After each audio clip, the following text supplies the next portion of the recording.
If we want to know what it takes to grow a business, all you got to look is the most successful businesses, or you could go back to Peter Drucker.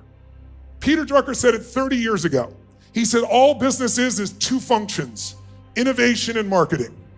Innovation and marketing employs everyone else. You can't have accounting without a company that isn't constantly innovating in marketing. So let's write down what those are, because it's also true in your career. If you want to move up within a company or grow your company, you've got to innovate and market. What is innovation? It means finding a way to do more for others than whom? Anyone else. If you become the dominant force to do more for others than anyone else, it's probably you begin to realize business is a spiritual game. Because what does every religion in the world talk about? Every great philosophy of meditation talk about? Treat thy neighbor like thy, love thy neighbor like thy, and yet how many people really do it? If you're innovating, you're looking for new ways to make life better.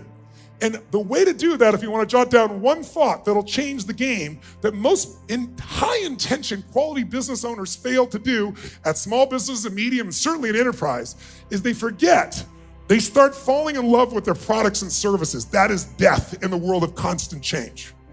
You have to fall in love with your clients. So innovation, that's what innovation's about. But if you innovate like crazy, that's not enough. You still got to be an effective marketer.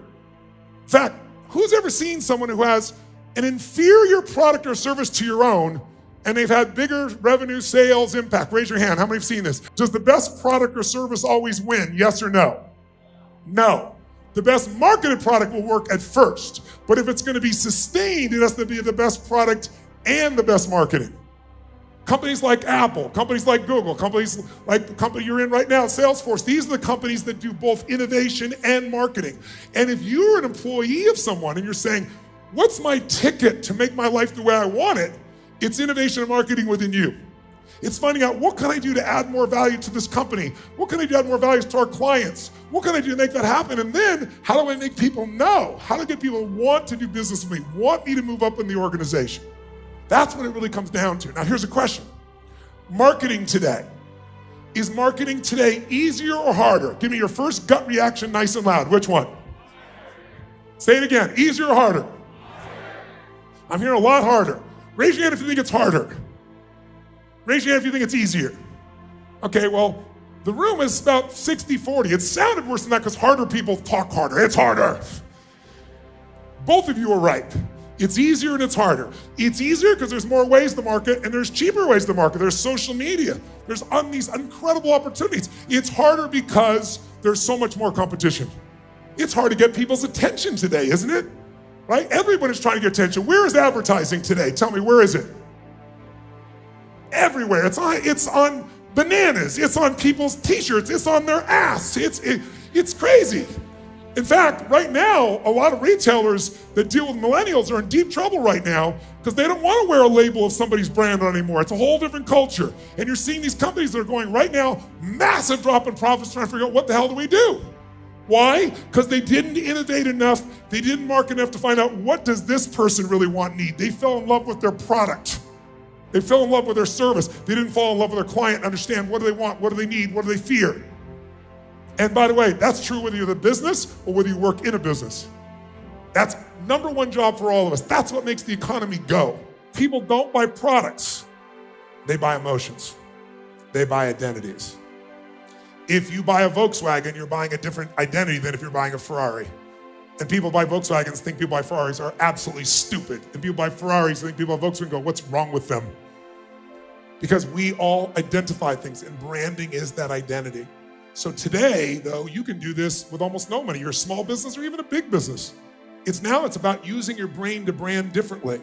There's some of you remember the Chilean miners. Do you remember the Chilean miners that were stuck underground for, 70 days, whatever it was? How many remember that story? You should, because it was all over the world. And when they were about to get out, somebody really smart figured something out. We don't want to spend that kind of money. We can get a bigger impact than that right away if we're just a little bit creative, if we're a little resourceful, remember? And so a little company called Oakley said, what's going to happen when those people come out and they've been underground for 2.5 months? They're going to be blinded by the light. So they flew one of their guys with 32 pairs of glasses, which cost them about $2,000, and that's probably whatever, not even $2,000. And they got $500 million of advertising. That picture was on every major newspaper, every TV pieces around the world. That's the difference between being resourceful as a marketer or just going and spend a ton of money and hoping you can still be part of that old order. How many follow? Say I. Now, you might say, but Tony, our company, we sell data or we sell something else. We don't sell something emotional. People don't buy for emotion. You're wrong. They still buy an identity. They're opening a brand new Harry Potter that they're going to do down at Universal Studios. And people have been waiting for years. And of course, Universal had a budget. I apologize, I don't remember the number, but it was a gigantic marketing budget. But fortunately, the person running marketing was much more resourceful. So you know what she did? She decided she was going to spend not $1 on advertising, not a penny. She wasn't going to make even a commercial to go on the web. She called the 12 largest bloggers in the world who are experts and followed on Harry Potter. She said at midnight, send them a special invitation. There's only 12 of you. If you're late by 1 second, you're off the call. We're going to give you a special insight to what's coming. She spent an hour on the phone telling them the story of what was going to happen. And within 24 hours, more than 250 million people around the world knew everything about what that park was and didn't spend a penny because she was resourceful. Don't tell me you don't have the resources. If you don't, it's because you're low energy. It's because you're so freaking smart, you're in your own way. You're getting your brain being smart. You're staying in your head. I tell people, stay in your head, you're dead. It's the heart where you'll find the breakthrough. Who's with me on this? Say I. And that's also true whether you're a company or whether you're an individual and the company wants to move up, because I know some of you is like, well, that's great for the company. What about me? This is really about you in the end. How you can be more resourceful to innovate, bring more value. If you brought that to Universal, do you think that woman's going to move up in that company? You think people in that company are going to want her to be a top executive? There is no limit. The only limit to our impact is our creativity and caring. If you care enough and you're creative enough, there is no limit. But most of us allow our mind to get in the way and we get caught up. Or we just do what we've been doing and we do it a little bit better. But that's not going to make you feel alive. It's not going to feel joy in your life. Now, here's a question. Is it possible that the breakthrough you're looking for, by the way, how many came here looking for breakthroughs for your business or within your career? Raise your hand if that's one of the main reasons you came here besides to party, because you kept me all out last night. I know you were out partying like crazy. How many came here for some breakthroughs? Raise your hand, say I. Great. Breakthroughs are sometimes counterintuitive. Sometimes it's the littlest thing they'll do it. I want to get you to think about this in this business because you could make breakthroughs that no one thought of because they're looking for the big thing. If you're a tech person, if you're a salesperson, we all think a certain way based on the way we've been conditioned and trained. But if you think outside the 9 dots, if you do what everybody else does, you do a little bit better, you have a little advantage. But if you do what no one else does, you have a gigantic advantage. So I'll give you an example. What did Steve Jobs do in 1997 when Apple was almost bankrupt and he had no real money? One thing is he made a deal with Microsoft, which was like the evil empire to Apple. But what did he do? What did he do to come up with a product? He didn't have time.